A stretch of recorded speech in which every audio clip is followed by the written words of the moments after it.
The old car hobby is dying. It's too expensive. Dang, kids these days, they're just not interested. We've all heard the doom and gloom, but is it true? Well, I'm a stupid millennial and I've been messing around with these old cars since I was a teenager. So in this video, I'm going to share with you how I'm able to make it happen. I'm not a wealthy industrialist. I don't have a rich family or anything like that. I'm just an average idiot who has decided to ruin his life with old cars. Now, I had a bunch of preachy, bullish, all scripted out for this video, but when it comes right down to brass tacks and chicken snacks, you guys don't want a bunch of theory. You want a real world example of what it actually takes to put an old car together in this current age. So I figured the best way to do that is to add up what it costs to put together one of my vehicles. And we're going to use this 1936 Chevy truck as an example because we just got it on the road. But as we're kind of tallying up the totals here, I'll also include a few tips and ideas on how to save money and cut costs on these projects and how I'm able to kind of make it work. Now, I'll tell you right off the bat, none of this is cheap, none of this is easy, and none of this comes fast, but I do believe that it's absolutely possible for young people to get into the old car hobby and put an old car together for themselves. For anybody new here, this is what we've been working on lately, and it, as of right now, is a running, driving, fully plated vehicle. It stops, it steers, it's got all the lights, it runs down the road, doing highway speeds. I guess you would call it a resto mod. I think that's what they call it nowadays. They used to call it a resto rod, but I call it a hot rod. But basically, it's a stock 36 Chevy truck body, stock 36 Chevy truck frame. It's got a newer drivetrain in it. Nothing special, just a bone stock small block Chevy, turbo 350 transmission, and GM 10-bolt rear end. Underneath, it still has a straight axle up front, but we've made a few tweaks and adjustments. We've upgraded the shocks, and we've also upgraded the brakes to the newer Bendix style brakes. Interior is pretty bare bones, not much going on, but it serves its purpose. Again, this is nothing fancy, and I wouldn't say it's finished, but it's solid.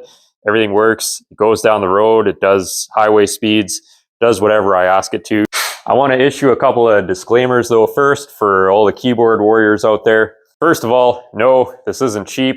I think we built this truck about as cheap as possible for what we were trying to achieve. There are some things we could have done cheaper, but overall, I spent more on this truck than I have on any other vehicle in my entire life. The reason for that is this truck has some sentimental value to me, so it was worth it. The other thing is this isn't something that happened overnight. I've been buying and collecting parts for this truck for the last 7 years. But to keep things transparent and current, I went through and I upgraded or changed all the prices of things to the most current 2025 price to keep things fair. There obviously may be some changes, but what I paid for some of this stuff may have been less than, well, most likely was less than what it actually costs now. So that's why I upgraded the prices to keep things fair. Also, I did not include the cost of shipping because I don't know where you guys live. So I just left that off. So that is something you have to consider as well, depending on where you live. Some of the vendors have free shipping if you're in the US. I live in Canada, so we do pay quite a bit for shipping as well, but I didn't want to tack that on because I think most of you guys watching are in the United States. Speaking of that, I've put everything in US dollars. Most of the vendors that sell parts for these trucks are located in the United States. And again, I think like 85% of you watching are located in the United States. So I figured US dollars is kind of the universal currency. So we'll just keep it there. And without further ado, let's start adding stuff up. Okay, I'm going to write everything out on here. So to start out with, things are already getting confusing. So we started with just the body. So this project just started out with a bare cab and doors. the hood, the grill, and the front fenders. My dad paid $200 for this stuff in the early 1980s, and for me to end up with it, I had to do all the rust repair on a 1975 Chevy truck. So we're going to come back to this because, don't worry, before you all click off, we're going to make sure that the proper price is assigned to the body. The next thing on the list was we had to find an original frame.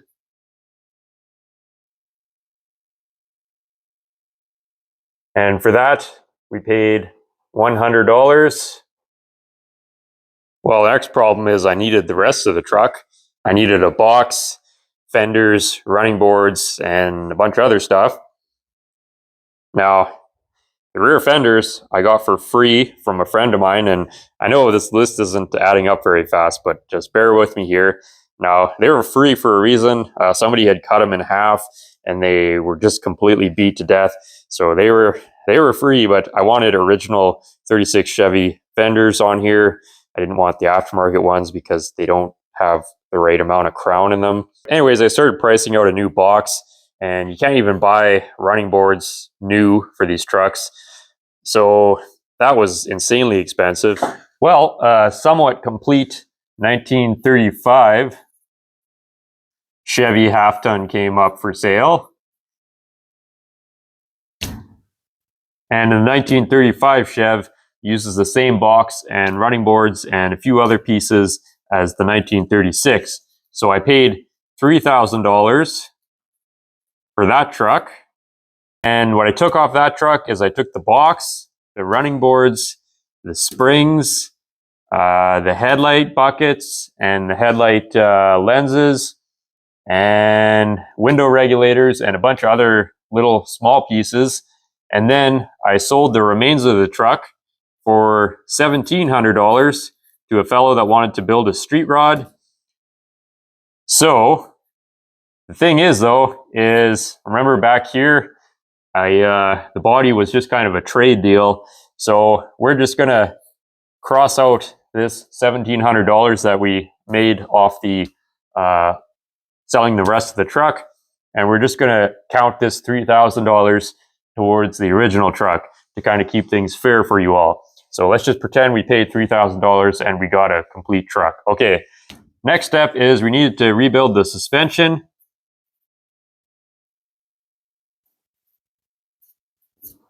So for the suspension, we kind of kept it stock, but not really. But we had to completely rebuild everything. It was all garbage. Under the suspension category, I included the lowering blocks for the rear, shackles, all new shackles for all the springs, new spring bolts and bushings, brand new kingpins, new steering box bushings, new steering column bushings, new spring bushings for the springs themselves and also the frame mounts. All 4 new shocks, new front wheel bearings. I converted it over to the roller style wheel bearings. Ball studs for the tie rod ends and the drag link. These trucks, if you're not familiar, they have rebuildable tie rod ends and drag link ends. So there's a little ball and then another socket kind of thing that fits over it. And so I replaced all the balls because they were worn. And I also replaced or bought a tie rod and drag link end repair kit, which includes all the new cups and springs and what have you to rebuild those. I also included spring liner. I put spring liner in between all the leaf springs to kind of help them do leaf spring stuff.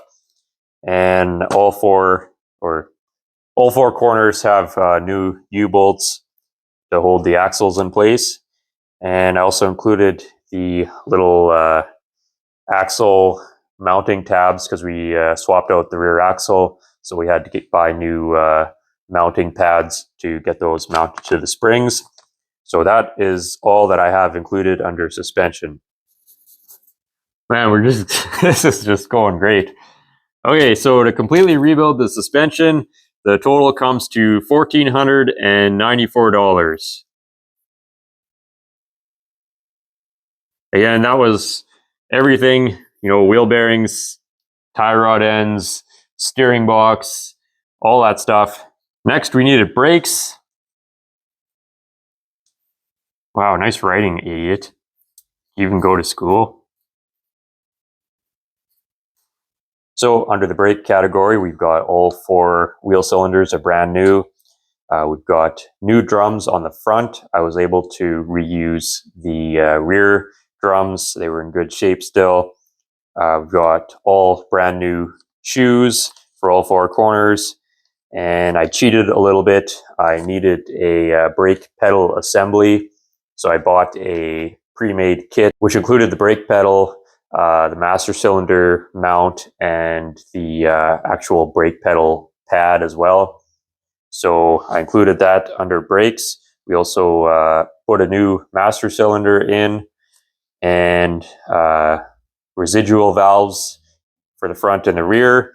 I also included the emergency brake cables. We got new cables, and as well as the emergency brake lever. On top of that, I also included all the brake lines. We had to obviously make all new brake lines and all the fittings that we needed for that, as well as the brake hoses and just anything related to brakes.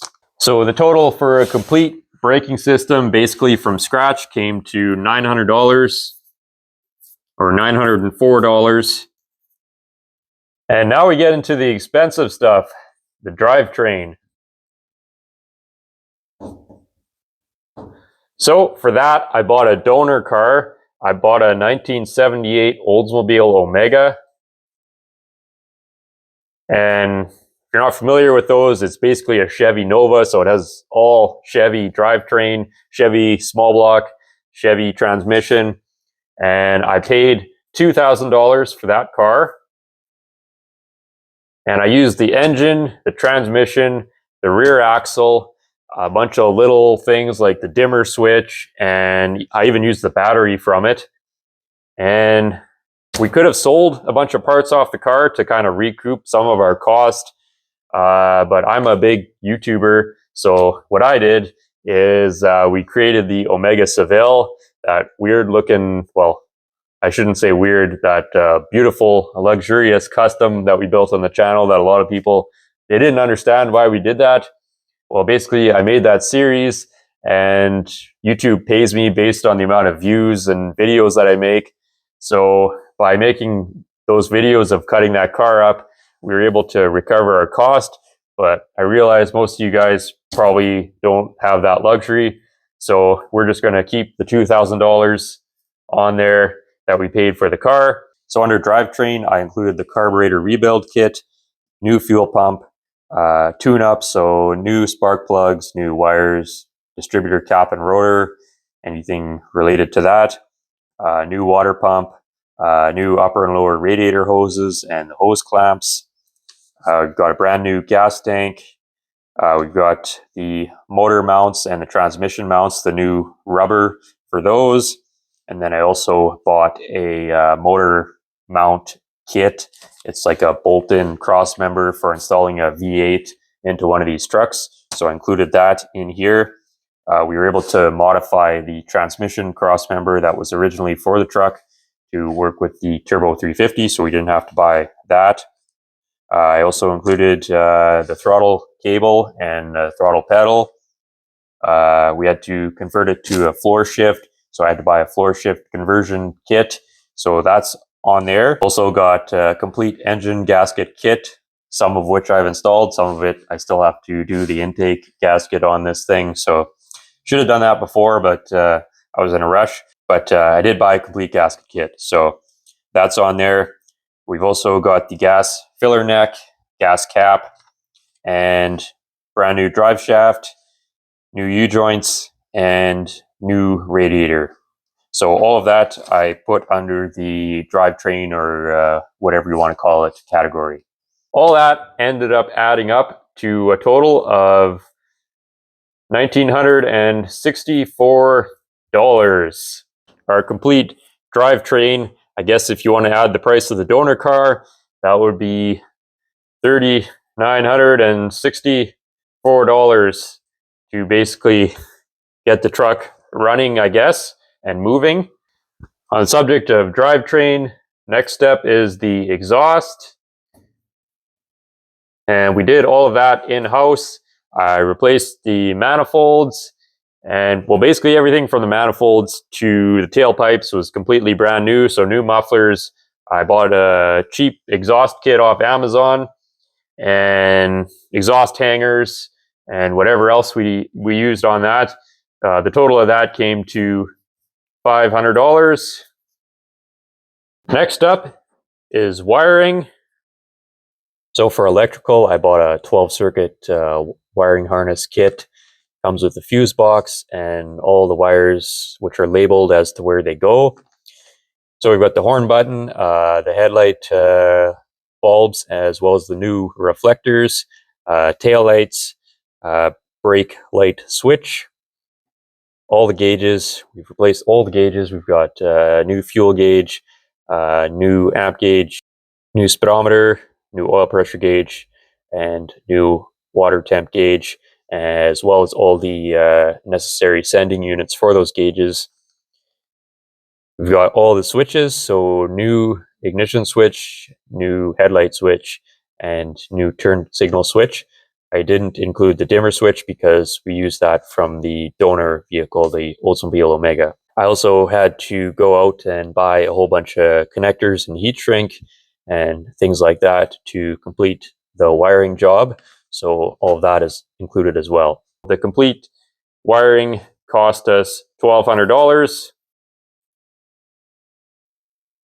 Now, when it came to wheels and tires, I'm pretty fussy, and so this stuff was not cheap. It was probably, besides the drivetrain, it was the most expensive part of the entire build. But for me personally, I knew that if I cut corners on this, I was never going to be happy with it. So it's cheaper for me to do it the way I wanted and buy what I wanted, rather than try and cheap out and end up hating it. There's also a miscalculation on my end, or I guess poor planning. What happened is I was originally going to have 6-bolt rims on this, which I've already got a set of used 6-bolt rims. What ended up happening is the 6-bolt rear axle that I got for free ended up being garbage. Who'd have thunk it was free? So you get what you pay for, I guess. So I ended up having to convert the truck over to 5-bolt, and that's where I used the rear axle from the Oldsmobile. But anyways, in doing that, in order to run the 16-inch tires that I wanted, I had to get a set of new rims. All 4 rims are brand new in order to work with the 5-bolt pattern in the size I wanted. So again, I'm very happy with the wheel and tire choice that I put on this, and it was just one of those things where I decided to spend the extra money. But if you're doing this, you know, you don't have to spend what I spent. So wheels and tires, that includes the tires, the rims, the tubes, and the hubcaps. All that stuff was brand new, and this hurts, but the total came to, what did it come to here? So the total for that came to $23.57. That's some expensive wheels and tires. A lot of money to make it look like an old farm truck, but again, it's worth it to me. So sometimes it's cheaper to get what you want. Yeah, and I'm a wheel and tire stickler or purist or something like that. So it's worth it to me, but there are definitely cheaper options out there. We could have easily just gotten a set of junk 15-inch rims from the junkyard and some cheap tires and been on our way. Actually, I think the steel wheels and the tires on the Oldsmobile donor car, those were in decent enough shape where we could have just run those for a while as well. So again, not a super necessary expense, but I decided to treat myself. So there you go. The final thing is the big one on the list here that everybody always overlooks. This is the miscellaneous category, and that is another huge expense. All the little trinkets, all the knick-knack paddywhacks, you get the idea. Bolts, steel, welding gas, welding wire, grinding discs. I also included glass, all the weather stripping and the seals, just all that little stuff. Man, it adds up in a hurry. So I did round this one up a bit from what my actual receipts said, because I'm sure there's a lot of stuff I missed out on. And this is something that everybody overlooks, but it does add up. So I think my total came to like, what was it, $1,200, but I rounded it up to 2,000 because I know guaranteed there's a lot of stuff that I didn't factor into that. And believe me, it adds up. Not to mention, you know, the gas you burn driving in back and forth to the parts store, going out and trying to find parts. It definitely adds up. So I guess we'll add this whole thing up now. I haven't added any of this up yet. So I'm going to do some math and then we'll be back. Okay, it's been several hours, but I was able to do some grade 7 math. And the grand total, including the full $3,000 purchase price of the 35 Chevy parts truck, just to keep things fair, comes to, what the hell did it come to? $15,519. Wow, that's a lot of money. But keep in mind, as I said when I started out here, that this project I've been collecting parts for 7 years now. So $15,519 over 7 years is $2,217 per year. What letter is that? Okay. Now, that's still quite a bit of money, but there's 365 days in a year. So this project cost me $6.07 per day. Yes, 15 grand is a lot of money, but I did some research and some looking, and I can't find anything comparable to what this truck is for less than 20 grand. So it's pretty rare with the old car hobby to be able to build something for less than what you could buy it for. And considering we started with just a basket case, bare empty shell of a cab and a few bits of sheet metal, I think in that eye, we did okay. I absolutely do not recommend starting with bits and pieces here and there. You're much better off buying a complete vehicle. But we were able to make it work in this case. Obviously, it did take us quite a while, but that's all part of the game. And of course, if I was trying to build some beautiful, polished museum piece, that price would go way up through the roof. And then at that point, it probably would be cheaper just to buy one that's already done. But as the truck sits now, it's mechanically sound and structurally sound, and it does everything that I need it to. So for me personally, I'm not after chasing awards at car shows or anything like that. I don't care about having the nicest vehicle. I just want something that's solid and fun to drive. And I've seen grown men throw temper tantrums because they didn't get a $5 trophy at some stupid car show. So to me, all that stuff is pretty silly, and I'd rather just have something that is solid and fun to drive. I think when you break it down, it kind of becomes something that's actually feasible. Like I said, $6 a day over 7 years. Yeah, that's 7 years, but this stuff, I mean, you have to want it really bad to make it happen. So that's just part of the game, I guess. And I think it's possible for the average person, you know, to save $6 a day.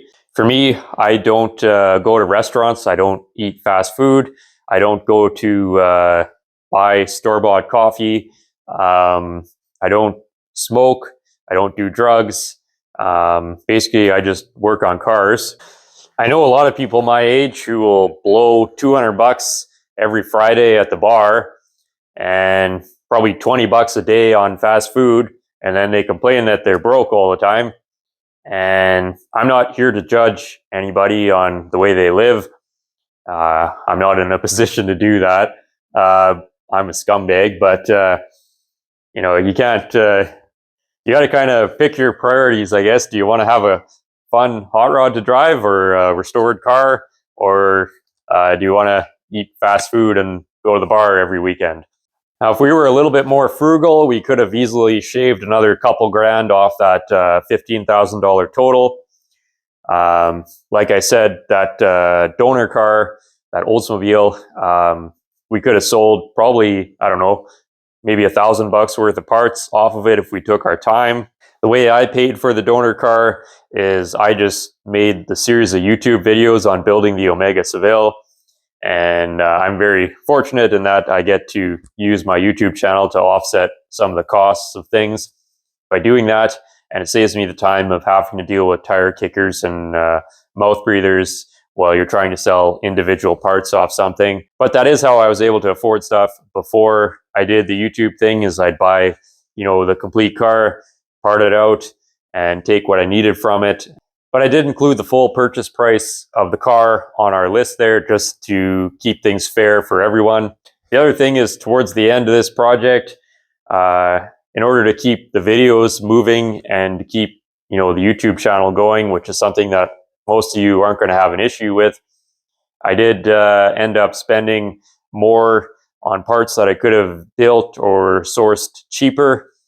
I did include the full purchase price of all those parts on the list, but you know, we could have built our own motor mounts and things like that for cheaper, but it was just an issue of time at that point to keep the videos coming out. So just, again, it's always a balance of time versus money. For me, I have neither, but because I am trying to run a somewhat profitable YouTube channel, I have to kind of make decisions based on what's going to get a video out. Again, that's something that most of you don't have to deal with. As with anything, there's always a million different variables depending on what direction you go. I think we built this truck pretty cheap, and there's still some more things I want to do with it, but like I said, it's on the road, it's legal, everything works on it. So here's a few quick tips on buying or building a car kind of on a budget. The first thing is, do not buy any of the stuff that you see me work on this channel. Everything I buy is a horrifying pile of garbage. They're all catastrophic money pits, and I'll never financially recover from any of these projects. So that moves on to number 2 on the list here, which is to buy the best and most complete car or truck or whatever it is that you can find. I can't stress that enough. And I'm not talking about just being rust-free. I'm talking about complete as well.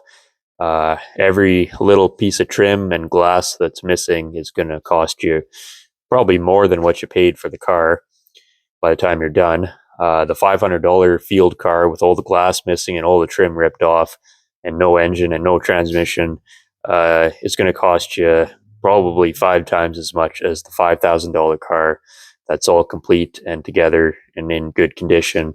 So keep that in mind. I realize that, again, $5,000 is a lot of money to spend on a vehicle, so we can't all strive for that, but try to find a balance somewhere in the middle. For me, I personally look towards something that is complete. To me, being complete is more important than whether or not it's rusty or if it has dents. Complete and original, if it's been worked on by someone before, chances are they did everything wrong, so that can also be a nightmare. So complete, original, in good condition, all things to keep an eye out for. Another thing that I think is really important is you want to buy something that you like. You're going to be spending a lot of time working on this car, dumping a lot of money into it. And if you don't like it, like really, really, really like it, then you're probably going to lose interest. And there's no better way to lose money than trying to sell a half-finished project that you've lost interest in. Somebody like me comes along, picks it up for pennies on the dollar, and so definitely find something you like. If you don't know what you like, well, do some research, go to car shows, see what speaks to you and what doesn't, and then make your plans accordingly from there. Of course, with that, you have to have realistic expectations. Unfortunately, big block Chevelle, a Hemi Cuda, 32 Ford 3-window, those are all vehicles that are really cool, but they're generally out of the hands of the average person like us. So you can always find something comparable to that. Like instead of a 32, well, Model A's are generally still pretty affordable, or, you get the idea. There's a lot of cars out there that need homes that, may not be the most absolutely desirable, but they're built on the same platform or very similar to the more popular cars. And I'm not saying don't try to reach for the dreams of that big block Chevelle or whatever. If that's what you want, then, and you think you can make it happen, then definitely go for it. But again, those cars are very expensive to get into. And on the subject of popular cars, there's also the balance of finding a car that you can actually get parts for. So there's a lot of unpopular cars that are cheap, but very expensive to get parts for. I'm looking at an Auburn just over there right now. That's going to be sucking up a lot of money. So don't buy used Auburns that are in terrible condition.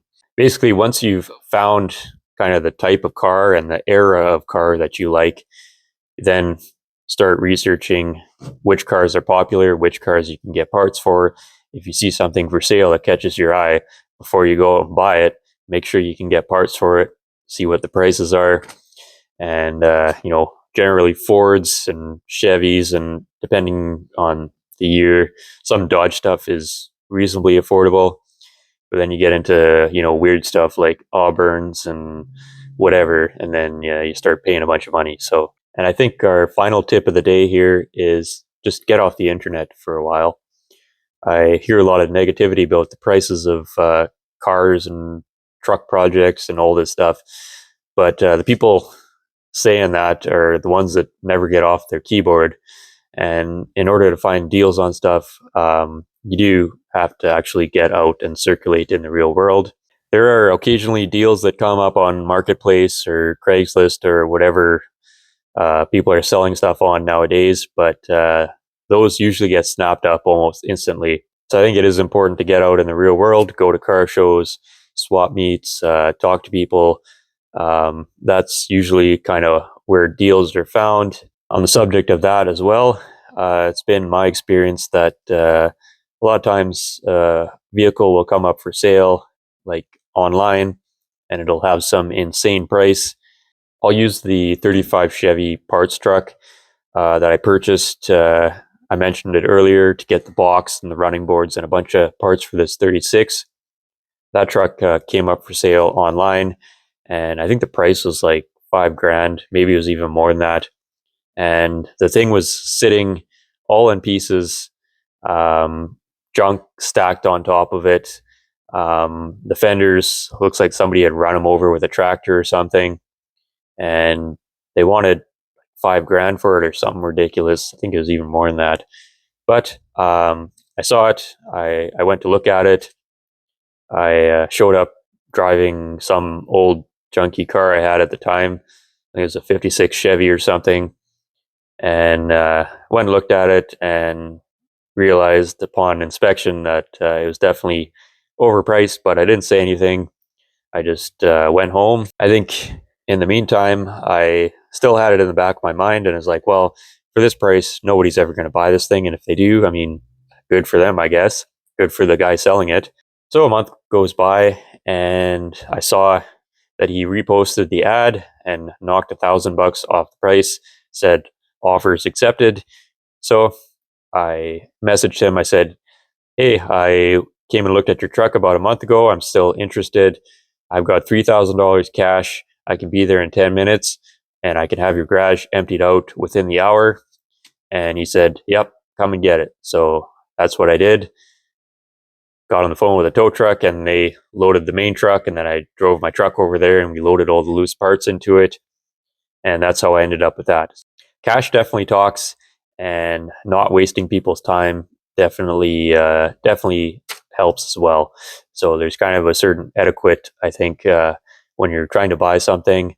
If you kind of, generally don't act like a jerk, then you can sometimes get a better deal. And there's also times where I've gone to look at something and I've seen that they have a bunch of stuff that I might be interested in the future. And if their price is reasonable, I won't beat them up on the price, or I won't beat them up too bad. I'll just maybe, $100 or $200 off the price, but I'm not out there to lowball people. And then, they remember that. And then the next time they've got something for sale, I get a better deal on it, or they'll call me out of the blue and say, hey, I've got this and the price is dirt cheap. And so then I'll come buy it from them. And so again, it's that getting off the internet and getting rid of that negative Facebook, mob mentality. The world is collapsing in on itself mindset. Well, that's all I got for you today. Sorry for the talky video, but hopefully this helps or inspires someone. And we're going to be back to doing metal work here. I want to get back on the chicken truck here right away. I thank you all for your patience. It's just very busy here lately. And I just also wanted to thank everyone who's been supporting the channel on Patreon or on the membership thing, or sending in donations via PayPal or what have you. I really appreciate it, and it does help me to continue making these videos. And also a big thank you to everyone who's bought a t-shirt lately. Again, helps out the channel so much, and it is very much appreciated. So thanks to all of you, and we'll be back again next week with more garbage.